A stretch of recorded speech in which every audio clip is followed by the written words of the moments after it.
Students, इस video में हम करेंगे एक्सरसाइज 8.1 का थर्ड क्वेश्चन। तो जो हमारे पास थर्ड क्वेश्चन है, if sin A 3/4 calculate cos A and tan A. ठीक है, वो बोल रहा है कि अगर साइन ए है वो 3/4 है तो आपको फाइंड करना है कोस ए और टेन ए कैलकुलेट करना है। तो वही है, हम पंडित जी से पूछ सकें। तो सबसे पहले वही हमारा पंडित जी वाला, पंडित बद्री प्रसाद हा बोले। ठीक है, अब ये एक आइडियल है। इसमें देखो सबसे मेन चीज है कि एंगल ए, तो हमें वो कंफ्यूज होने की जरूरत नहीं है कि कौन सा परपेंडिकुलर होगा कौन सा बेस होगा। तो ये एकदम सिंपल सा है। तो अब इससे साइन क्या होता है, इससे हमें पता होता है कि साइन होता है इस फॉर्मूले से परपेंडिकुलर अपॉन हाइपोटेनियस।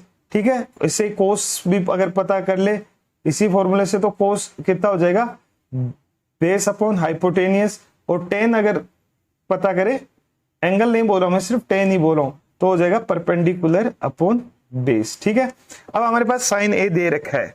ठीक है, तो अगर हम यहां पे साइन ए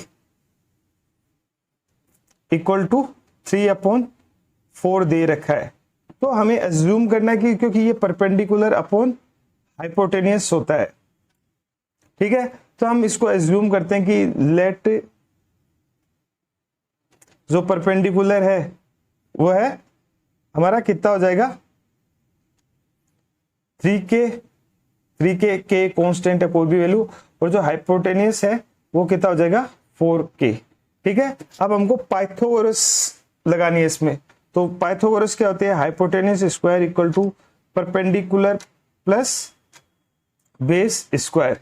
ठीक है, ये हमने k यहाँ पे एज्यूम करने के लिए हमने k लगाया। ठीक है, तो 4k का whole square equal to perpendicular हमने 3k का होल स्क्वायर, बेस हमें फाइंड करेंगे तो b स्क्वायर। तो ये हो जाएगा 16k स्क्वायर, ये हो जाएगा 9k स्क्वायर, और ये हो जाएगा b स्क्वायर। ठीक है, ये इधर चला जाएगा, तो ये 16k square minus 9k square equal to b square. ठीक है, इससे करेंगे तो ये हो जाएगा 7k स्क्वायर, और ये हो जाएगा b स्क्वायर। ठीक है, अब अगर इसका रूट करेंगे तो k स्क्वायर, तो ये तो चल जाएगा 7 रूट में। ठीक है, अब k स्क्वायर का तो रूट होता है, तो ये k रहेगा बाहर और ये जाएगा b। तो हमारे पास जो b आया है वो रूट 7k। ठीक है, अब क्योंकि इसमें एंगल का कोई लोचा नहीं है, हमारे पास जो है एंगल एक की, मतलब एक ही, जैसे बता देता हूं कि एंगल हमारे पास कुछ पूछा है नहीं। इसको नए एंगल हमारे एंगल ए माना, ये बी है और ये सी है, तो वही है, इसमें ए के टर्म में पूछा ना कि सी में। ठीक है, तो एंगल वाला कोई लोचा नहीं। तो अब कोस होता है वो हमारा कितना होता है, बेस अपॉन हाइपोटेनियस। ठीक है, तो आपको इसमें से फाइंड करना है कोस ए। कोस ए वही, अगर इसके हिसाब से चले जाओ, बेस क्या होगा इसमें, एडजस्टेंट ए बी, और जो हाइपोटेनियस है वो ए सी, और या फिर ये जो हमने किया है बी, हमने यहां से हमने फाइंड कर ही लिया कि जो बी है वो कितना हमारा रूट 7k। ठीक है, तो कोस पंडित जी से भी पूछ सकते हैं, बेस अपॉन हाइपोटेनियस, बेस हमारा रूट 7k और हाइपोटेनियस हमारा कितना है 4k।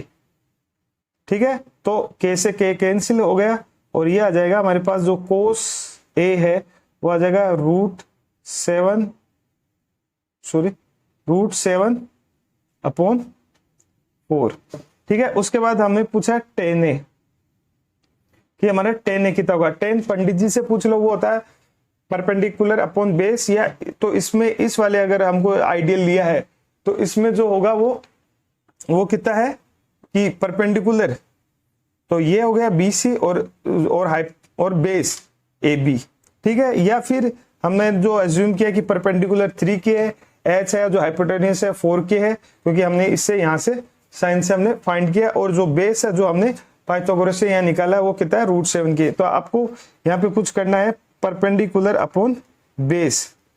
ठीक है। तो परपेंडिकुलर हमारा 3 के है, ठीक है, और बेस हमारा कितना है, √7 के। तो ये के से के कैंसिल हो जाएगा और इससे आ जाएगा 3/√7। तो ये हमारे आंसर आ गए सेकंड क्वेश्चन के, ठीक है। तो ये हमारे आंसर है √7/4 और 10 है वो है 3/√7। तो ये जो हमारा क्वेश्चन नंबर 3 था एक्सरसाइज 8.1 का, उसके आंसर है। नेक्स्ट वीडियो में हम क्वेश्चन नंबर 4 देखेंगे एक्सरसाइज 8.1 का।